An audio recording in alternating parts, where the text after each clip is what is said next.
பூனை தற்செயலாக வரவில்லை, அது உங்களை தேர்ந்தெடுத்துள்ளது. உங்க வீட்டுல பூனை இருந்தா நீங்க நினைக்கிறத விட நீங்க ரொம்ப அதிர்ஷ்டசாலி. அது ஏன்னு நான் சொல்றேன். கமெண்ட்ல உங்களுக்கு எத்தனை பூனை இருக்குன்னு சொல்லுங்க.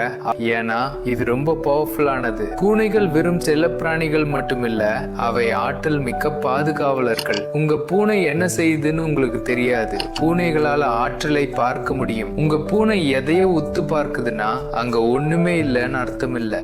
உங்களால பார்க்க முடியாத ஒரு உருவத்தையோ இல்ல ஒரு அடர்த்தியான ஆற்றலையோ அல்லது ஒரு அதிர்வையோ அது பாக்குது. உங்க வீட்டுக்குள்ள வர துடிக்கிற கெட்ட சக்திகள் கிட்ட இருந்து பூனைகள் உங்களை பாதுகாக்குது. அதனாலதான் நிறைய பூனைகள் ஜன்னல் இல்லைன்னா கதவு ஓரத்துல நிக்கும். ஏன்னா அது வழியா வர கெட்ட சக்திகளை அது தடுக்கும். அப்புறம் செல்வ செழிப்பு பத்தி ஒரு முக்கியமான விஷயம். ஃபென்சுய் படி பூனைகள் அதிர்ஷ்டத்தை ஈர்க்கும் காந்தம் மாதிரி. வீட்டுல பூனை இருந்தா அங்க வறுமை இருக்காது. ஏன்னா பூனைகள் அதை தானாவே விரட்டிடும். பூனைகள் குறிப்பா செல்வ செழிப்பு இருக்கும். உங்க பூனை உங்க ஆபீஸ்லயோ நீங்க வேலை செய்யற இடத்துலயோ இல்ல பணம் வைக்கிற இடத்துலயோ படுத்திருந்தா அது அந்த இடத்தோட செல்வ வளத்தை அதிகரிக்குதுன்னு அர்த்தம். அதே மாதிரி உங்க பூனை உங்களுக்கு ஏதாவது விலங்குகளையோ இல்ல வேற எதையாவது பரிசா கொண்டு வந்து கொடுத்தா அது உங்க வாழ்க்கையில செல்வத்தை கொண்டு வர முயற்சிக்குதுன்னு அர்த்தம். அது அதோட அன்பை காட்டுற விதம். அதனால அதை திட்டாதீங்க. ஏன்னா அது அதோட வேலையை தான் செய்யுது.